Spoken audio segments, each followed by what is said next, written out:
Bonjour à tous. Dans l'actualité ce matin, le ministre des Affaires étrangères, Abdelkader Msahel, est en Jordanie pour une visite de travail en provenance de Koweït dans le cadre de sa tournée dans le monde arabe qu'il mène sur instruction du président de la République, Abdelaziz Bouteflika. Une forte adhésion des citoyens pour le signalement des incendies de forêt à travers la ligne rouge téléphonique lancée par le ministère de la Communication.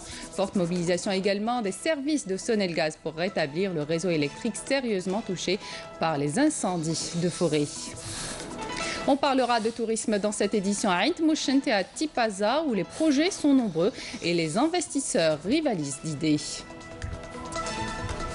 Le ministre des Affaires étrangères, Abdelkader Msahel, a été reçu ce matin à Amman par le vice-roi, le prince Faisal Ben Al-Hussein, qui assure l'intérim du roi absent du pays auquel il a remis un message d'amitié et d'estime adressé par le président de la République, Abdelaziz Bouteflika, au roi Abdallah Thani Ben Hussein de Jordanie. Le prince Faisal a chargé Msahel de transmettre les salutations fraternelles et les sentiments de respect et de considération de roi Abdallah Thani au président Abdelaziz Bouteflika ainsi que ses vœux de progrès au peuple algérien. Il a estimé sa satisfaction quant à la qualité de la relation entre les deux pays ainsi que la nécessité de mettre à profit toutes les opportunités qu'offrent les marchés des deux pays en vue de développer et renforcer les relations économiques qui lient l'Algérie et la Jordanie. Les deux responsables ont également abordé lors de cette audience les situations de crise et de conflit dans la région ainsi que les principaux défis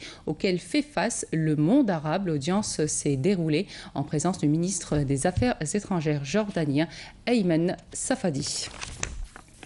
Le ministre des Affaires étrangères, Abdelkader Msahel, s'est entretenu ce matin avec son homologue jordanien, Ayman Safadi, avec lequel il a examiné l'état des relations bilatérales ainsi que les voies et moyens de leur renforcement et leur diversification. Les deux ministres ont à cet égard passé en vue les opportunités de coopération qui s'offrent aux deux pays en vue de renforcer les relations qui lient l'Algérie et la Jordanie, notamment à travers la densification des échanges commerciaux et des investissements dans différents secteurs. Msahel et Safadi ont procédé à un échange de vues sur l'ensemble des questions et des dossiers qui interpellent le monde arabe, notamment la crise du Golfe et la situation en Libye, en Syrie, au Yémen, en Irak, ainsi que la question palestinienne et son contenu à cet égard de l'importance du dialogue et de la réconciliation comme moyen de règlement de ces crises.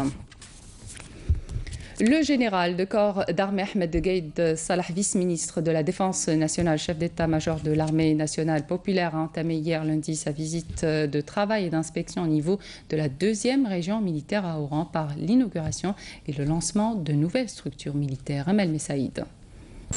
Au siège du commandement de la 2e région militaire et en guise de fidélité au grand sacrifice des vaillants Chouhada et Moudjahidines de la glorieuse révolution, le général de corps d'armée, accompagné par le général-major Saïd Bey, commandant de la 2e région militaire, a observé un moment de recueillement en hommage au défunt Moudjahed Boujnen Ahmed dit Si Abbas, dont le siège du commandement porte le nom, avant de déposer une gerbe de fleurs sur sa stèle et réciter la Fatiha.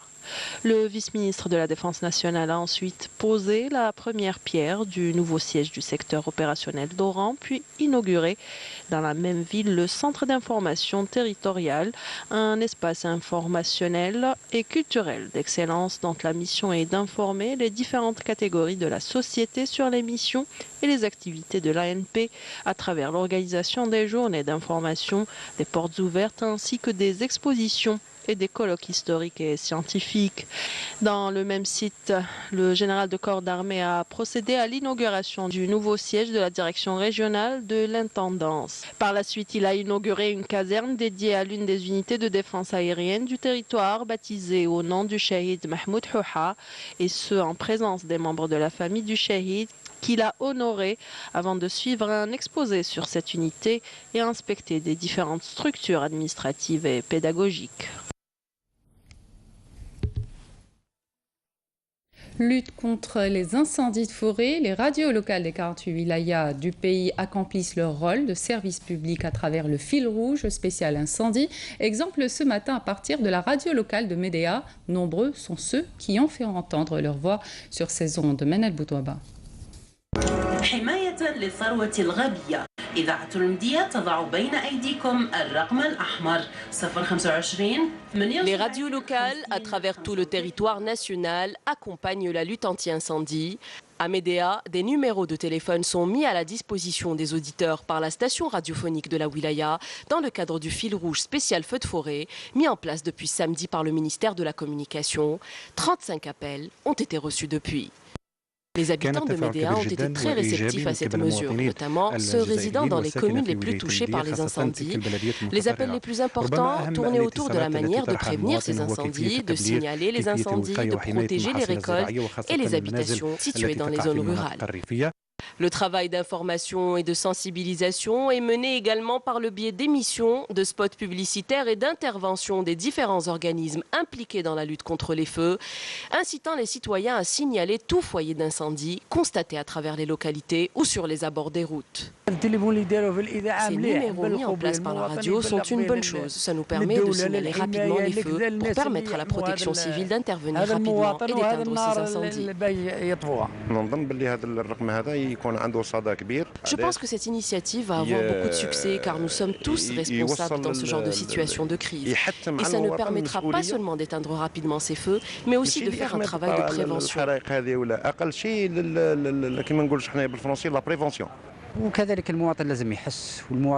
Le citoyen a une grande part de responsabilité dans cette situation et il doit comprendre son rôle, d'où l'importance de ces lignes téléphoniques.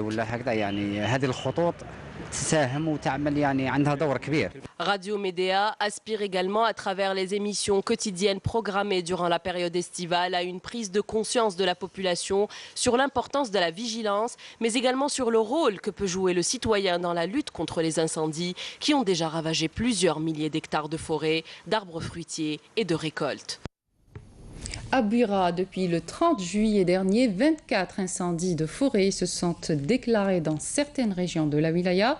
Les lignes haute tension interconnectées qui traversent les forêts ont été sérieusement affectées et la Sonelgaz qui fait face aujourd'hui à une situation des plus contraignantes. Karim Haïfa. Les feux de forêt qui ont ravagé des milliers d'hectares de pinèdes et d'exploitations agricoles dans tout le nord du pays n'ont pas épargné non plus le réseau électrique de Sonelgaz, en détruisant plusieurs centaines de mètres de câbles électriques, des lignes de haute tension, privant ainsi des milliers de foyers d'électricité. Même si les pompiers d'Alger seraient venus ici, ils n'auraient pas pu s'approcher de ce terrible feu.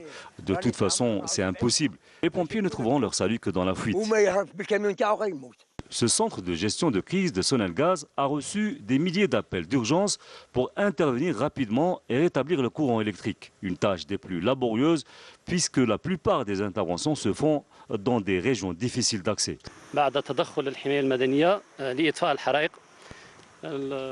Après l'intervention des services de la protection civile pour circonscrire les feux de forêt et la réouverture des voies d'accès, nous sommes intervenus pour réparer les lignes électriques endommagées. Nous sommes intervenus également dans la région de Zegoura, à la limite de la wilaya de Boumerdes, ainsi que dans la zone de Kalous, à l'est de l'Khdaria, sans oublier la région de Sour Ghozlan, où les feux ont détruit une partie d'une ligne de haute tension. Nous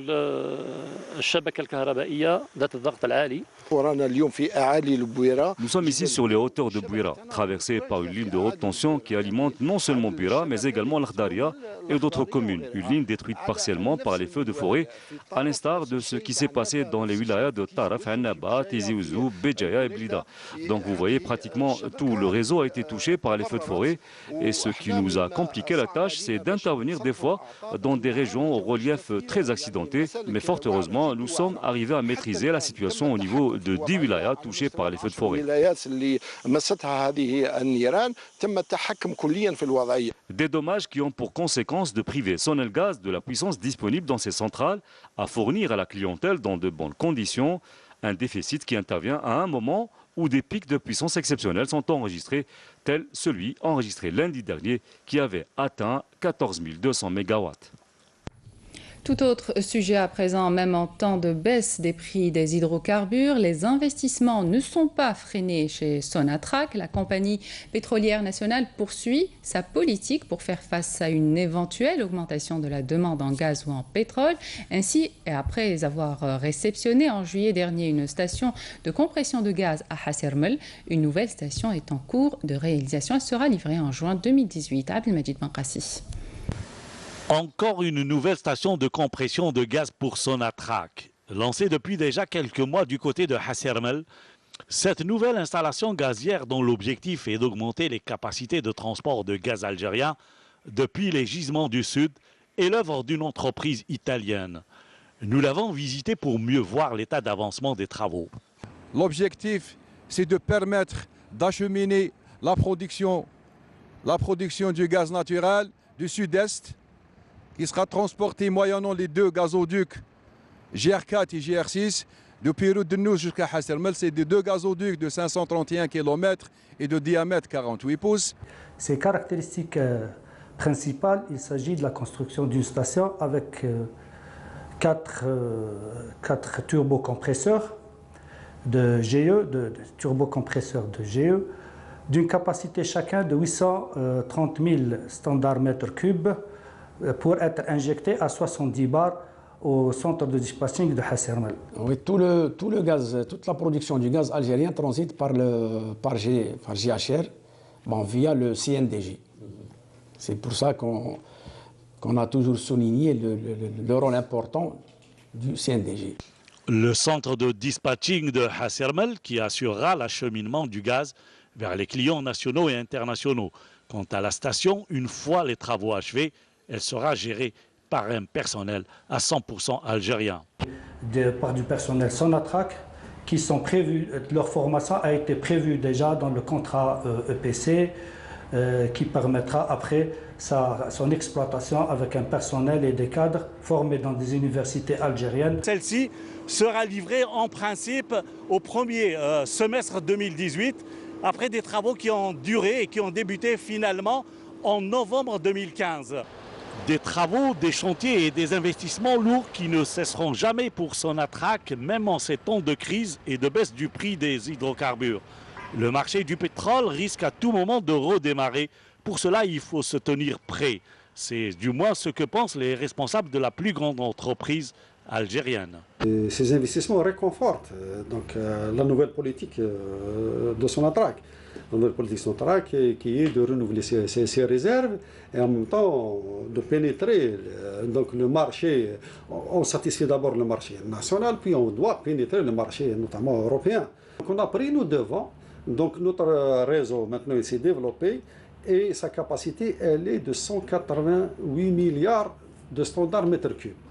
Donc on suit la production, on est là, donc on ne va pas freiner. Dès qu'une quantité elle est là, on doit l'acheminer. En matière d'infrastructure, donc on est là. En matière de production, on est en train d'augmenter, de satisfaire les quantités, donc les demandes. Satisfaire la demande en toute conjoncture reste le souci majeur de Sonatrach. Tourisme à présent au complexe balnéaire de Matares à Tipaza. Quelques 600 clients sont réceptionnés chaque jour. La structure propose plusieurs prestations afin de vous assurer de bonnes vacances. Nessim Ben Saidi. Véritable station balnéaire, le complexe touristique de Matares attire chaque année des centaines de touristes, mitoyens de la mer, de la forêt et des monuments archéologiques. Ce complexe est aussi connu pour ses constructions arabo-mauresques. Nous avons deux hôtels. Le premier porte le nom d'Al Khalij et le deuxième s'appelle La Résidence. L'hôtel Khalij possède des chambres qui donnent sur la mer. L'hôtel La Résidence possède quant à lui des chambres qui donnent sur le jardin. Ce que nous avons remarqué cette année, c'est qu'il y a plus de familles, plus d'ambiance. Et nous recevons plus de personnes entre 25 et 35 ans qu'on ne recevait pas avant et qui sont attirées par la plage privée que nous avons ouverte pour répondre à leurs besoins. Ce complexe dispose de plusieurs piscines, d'une plage privée, de commerce et d'aires de jeu et de détente pour les adultes et les enfants. C'est la première fois que nous venons هنا وهذه بلاصة بزاف شابة فيها كلش كاين البحر كاين لا بيسين وما تندموش لو كان نجوا لهنا. C'est la troisième fois qu'on vient au complexe touristique Matares. Cette année, on a constaté que de grandes améliorations ont été apportées concernant les services et l'organisation, mais aussi en matière de sécurité. يكون une innovation de l'hôtel يعاودوه d'une manière partielle يغلقوا بالموسو يعني كيما لي فيلا كونطر فيلا اللي مغلوقين يعاودوا يفتحوهم يعاودوا يخدموا ثاني لي شامب كي سون لا بالعقل باش يعاودوه باش ديسي نورمالمون 2019 يكون un hôtel de 5 étoiles. Construit en 1970, ce complexe permet aux amoureux de la mer et de la nature de passer des moments inoubliables. Tourisme toujours, cette fois-ci à Ain Mouchent, un secteur en plein essor dans cette wilaya que la nature a réellement gâté. Les projets sont nombreux et les investisseurs rivalisent d'idées. Abdelhalim Yaïch. La société hôtelière de Ain Mouchent comprend plus de 20 établissements entre hôtels et villages touristiques. Elle s'étend sur un littoral long de plus de 80 km où près de 1900 hectares sont consacrés à l'extension de la zone touristique dans les communes de Bousdjar, Madar et Terga. Le complexe touristique compte une résidence de 40 logements de type F2. Ces appartements sont équipés et sont spacieux avec des piscines terrasses. Ils seront prêts pour la prochaine saison estivale.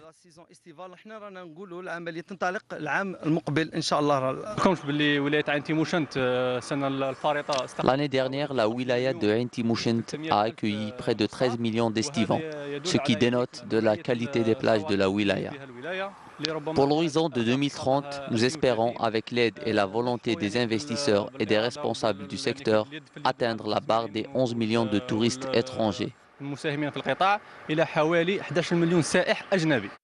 La capacité d'accueil actuelle est estimée à plus de 3000 lits, mais les autorités de la wilaya comptent augmenter ce nombre en lançant 73 nouveaux projets qui pourront à terme porter la capacité d'accueil à près de 11 000 lits et avec eux la création de 2000 postes d'emploi. Ces dernières années, entre 2013 et 2017, nous observons une nette hausse du niveau d'investissement. Nous avons réceptionné des projets et nombre de projets seront livrés au courant de cette année. La wilaya de Ain Mouchent mise énormément sur les investissements dans le secteur du tourisme afin d'attirer de nouveaux capitaux et de promouvoir l'image touristique de la wilaya. Et c'est la fin de cette édition. Merci de votre attention. Tout de suite, les prévisions météo avec Amel Larbi. Excellente suite des programmes sur notre chaîne.